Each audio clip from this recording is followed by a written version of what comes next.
Good morning, welcome to news cafe. నా పేరు రహీం. ఈరోజు వార్తాపత్రికలోని ప్రధానాంశాలు ఒకసారి చూద్దాం.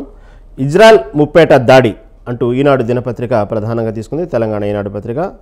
అదేవిధంగా గత ప్రభుత్వ తప్పులను సరిదిద్దేలా త్వరలో కొత్త రెవెన్యూ చట్టం అంటూ కూడా ఆ శాఖ సమర్థత పనితీరునే ప్రభుత్వానికి మంచి పేరు అంటూ కూడా గత ప్రభుత్వం ఏదైతే బీఆర్ఎస్ ప్రభుత్వం తప్పులు చేసిందో ఇప్పుడు మా ప్రభుత్వం సరిచేస్తుందంటూ మంత్రులు చెప్పడం, మంత్రి పొంగులేటి శ్రీనివాస్ చెప్పడం ప్రధానంగా హైలైట్ తీసుకున్నారు.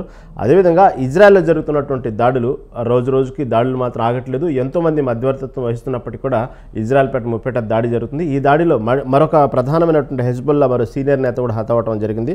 అదేవిధంగా లెబనాన్పై ఆగని దాడులు, సైదాలో 24 మంది మృతి, యమన్లో హుతీలపైన బాంబుల వర్షం అంటూ కూడా ప్రధానంగా తీసుకుంది. అదేవిధంగా స్వాతంత్ర శతాబ్ది ఉత్సవాల నాటికి సుసంపన్న భారత్ అంటూ 2047 కల్లా $55 ట్రిలియన్ ఆర్థిక వ్యవస్థగా మన దేశం అంటూ 2047 నాటికి భారతదేశం కూడా సుసంపన్న దేశం అవుతుందంటూ అనాలిసిస్ చెప్పడం జరిగింది. అదేవిధంగా పేదల రక్తం కన్నీళ్లతో మూసిని శుద్ధీకరిస్తారా?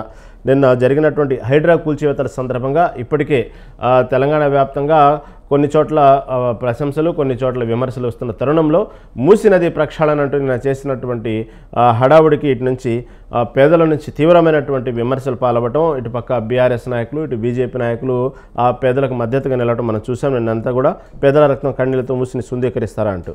అదేవిధంగా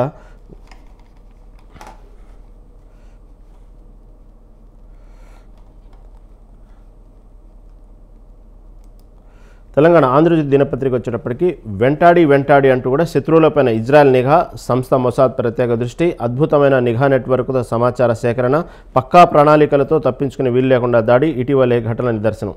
ఇప్పటికే ఇజ్రాయెల్ దాడులు చూస్తూ ఉన్నాం.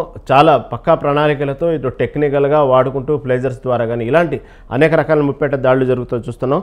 నిన్నటికి హిజ్బుల్లాకు మరో దెబ్బ అంటూ కూడా ఆంధ్రజ్యోతి ప్రధాన పత్రిక తీసుకుంది. అదేవిధంగా హైడ్రా ఆచితూచి, హైదరాబాద్లో కూల్చివేతలకు 2-3 వారాల తాత్కాలిక విరామం. ఇటుపక్క హైడ్రా సంబంధించినటువంటి కూల్చివేతలకి ఇప్పుడు ఒక 2-3 వారాలు విరామం ప్రకటించడం జరిగింది. ఎందుకంటే ఇటుపక్క మూసీ నది ప్రక్షాళన విషయంలో పేదలు తీవ్రస్థాయి నిరసన వ్యక్తం చేశారు.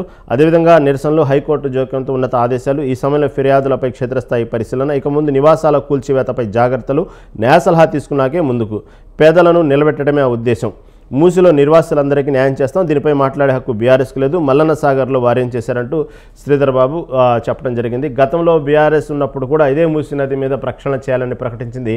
కానీ కాంగ్రెస్ ప్రభుత్వం ప్రక్షాళన చేస్తున్నప్పుడు వీళ్ళు ఎందుకు మాట్లాడుతున్నారు, ఇది ఎందుకు అన్యాయం అంటున్నారంటూ కూడా శ్రీధర్ బాబు నిన్న స్టేట్మెంట్ ఇవ్వడం చూసాం. అదేవిధంగా మహా మెట్రో 116 కిలోమీటర్లు 32,000 కోట్లు అంటూ ప్రధానంగా ఆంధ్రజ్యోతి దినపత్రిక తీసుకుంది. మెట్రో 2వ దశ విస్తరణ, డిపిఆర్ లేఖ ఖరారు, నాగోల్ టు ఎయిర్పోర్టు అలైన్మెంట్ స్వల్ప మార్పులు, చాంద్రాన్గుట్ట న్యూ హైకోర్టు మీద కొత్త మార్గం, ఎయిర్పోర్టు నుంచి 4th సిటీ వరకు 40 కిలోమీటర్ల కారిడార్, సాలార్జంగ్ మ్యూజియం, చార్మినార్ పేరిట మెట్రో స్టేషన్లు అంటూ కూడా ఆంధ్రజ్యోతి దినపత్రిక ప్రధానంగా తీసుకుంది.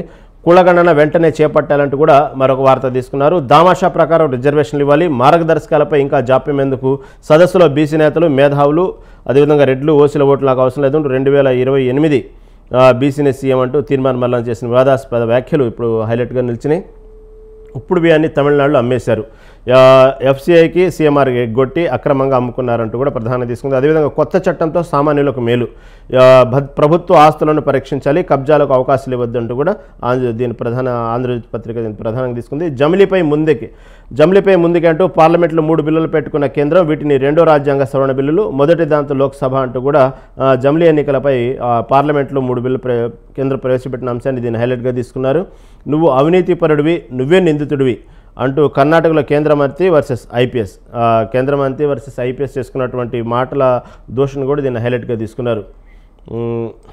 అదేవిధంగా నమస్తే తెలంగాణలో రాతిగుండే రేవంత్, పిచ్చోడి చేతిలో రాయిల కాంగ్రెస్ పాలన అంటూ కూడా దీన్ని నిన్న హైడ్రా మూసీ ప్రక్షాళన సంబంధించినటువంటి సందర్భంగా కేటీఆర్, ఇటుపక్క బీఆర్ఎస్ నేతలు మాట్లాడినటువంటి హైలైట్ డైలాగ్లో రాతిగుండే రేవంత్ అంటూ కేటీఆర్ చేసిన వ్యాఖ్యలు. అదేవిధంగా బావమరిదికి అమృతం, పేదలకు విషమ అంటూ ఒక వార్తను హైలైట్ చేశారు. అక్రమ నిర్మాణంపై బుల్డోజర్లు వెళ్లే తప్ప అదొకటి, తర్వాత మెట్రో వంకర టింకర అంటూ మళ్ళీ మారిన 2వ దశ అలైన్మెంట్ అంటూ కూడా నమస్తే తెలంగాణ ప్రధానంగా తీసుకుంది. అదేవిధంగా ఆంధ్రప్రదేశ్ ఈనాడు పత్రిక దినపత్రిక వచ్చిన ప్రధాన అంశం 10 లక్షల కోట్ల పెట్టుబడులు 7.75 లక్షల మందికి ఉపాధి లక్ష్య సాధనకు నూతన ఇంధన పాలసీ సిద్ధం అంటూ కూడా తీసుకున్నారు. అదేవిధంగా స్వాతంత్ర శతాబ్ది ఉత్సవాల నాటికి సుసంపన్న భారత్ అంటూ కూడా విదేశాల కన్నా మన దగ్గరే ప్రగతి ఎక్కువ అవకాశాలు, అన్ని రాష్ట్రాలు మరిన్ని సంస్కరణలు తేవాలంటూ కూడా ప్రధానంగా హైలైట్ చేశారు. అదేవిధంగా లెబనాన్పై ఆగని ఇజ్రాయెల్ దాడులు, హెజ్బుల్లా మరో సీనియర్ నేత నబిల్ కౌక్ హతం అంటూ ఈనాడు దినపత్రిక ప్రధానంగా తీసుకుంది. ప్రాధాన్యం లేని ప్రాజెక్టులన్నీ రద్దు, త్వరగా పూర్తయ్యే ముందు 20% లోపు మాత్రమే అంటూ కూడా ప్రధానంగా తీసుకుంది. అదేవిధంగా నెయ్యి సరఫరా టెండర్లపై ఆరా, టీటీడీఓ శ్యామలరావుతో సిట్ భేటీ అవ్వడం జరిగింది. ప్రాసిక్యూట్మెంట్ జీఎంకు ప్రశ్నలు, డైరీ సంస్థ టీటీడీలోనే బాధ్యులకు తాకీదులు అంటూ కూడా ఈనాడు దినపత్రిక హైలైట్గా తీసుకుంది. అదేవిధంగా ఆంధ్రజ్యోతి దినపత్రిక ప్రధానంగా వెంటాడి వేటాడి అంటూ శత్రువులపైన నిఘా అంటూ కూడా తీసుకుంది. అదేవిధంగా సిట్టు దూకుడు, నెయ్యి మూలాల నుంచి స్థూల శోధన, కల్తీ విచారణలో పకడ్బందీగా అడుగులు అంటూ ఏదైతే తిరుపతి లడ్డు ప్రసాదం జరిగిన వివాదాస్పదంపై దీన్ని హైలైట్గా తీసుకున్నారు సిట్ విచారణకు సంబంధించి. అదేవిధంగా జత్వాని వ్యవహారంలో మరో ఫేక్ కేసు, ఆమె సన్నిహితుడిపై నమోదు. జత్వానీది ఇప్పటికే వ్యవహారం ఉంది. జత్వానీతో పాటు ఆమె సన్నిహితుడిపై ఇంకో మరో ఫేక్ కేసు పెట్టినట్టు కూడా తెలుస్తూ ఉంది. దీన్ని ఆంధ్రజ్యోతి దినపత్రిక ఆంధ్రప్రదేశ్ సంబంధించి తీసుకున్నారు. అదేవిధంగా పోరాడిన వారికే పట్టం, నామినేటెడ్ ఎంపికలో లోకేష్ ముద్ర, కీలకంగా మారిన పాదయాత్ర అనుభవాలు. ఇప్పుడు ఏదైతే కూటమి ప్రభుత్వంలో నామినేటెడ్ పదవులు సంబంధించినటువంటి అలజడి ఇప్పటికే మొదలైంది. కూటమిలో ఉన్నటువంటి పార్టీలన్నీ ఆ నామినేటెడ్ పదవులు శాసిస్తున్న తరుణంలో లోకేష్దే ప్రధాన పాత్ర అంటూ కూడా లోకేష్ పాదయాత్ర సమయంలో ఇచ్చినటువంటి మాటలను బట్టి ఆ నాయకులు కొంతమంది ఆశావాహులు సిద్ధమయ్యారు. ఇది దీంట్లో. అదేవిధంగా ఆంధ్రప్రదేశ్ సాక్షి దినపత్రిక వచ్చేటప్పటికి జీవనాడి జీవోత్సవం, బాబు చారిత్రక తప్పిదం వల్లే అంటూ పోలవరంలో చంద్రబాబు నిర్వాహకులు మరోసారి నిర్ధారించిన అంతర్జాతీయ నిపుణుల కమిటీ, దీన్ని హైలైట్గా తీసుకున్నారు. అదేవిధంగా దీని అర్థం ఏంటి బాబు, దీనికన్నా వేరే సాక్ష్యం కావాలా అంటూ శ్రీవారి లడ్డు ప్రసాదం విషయంలో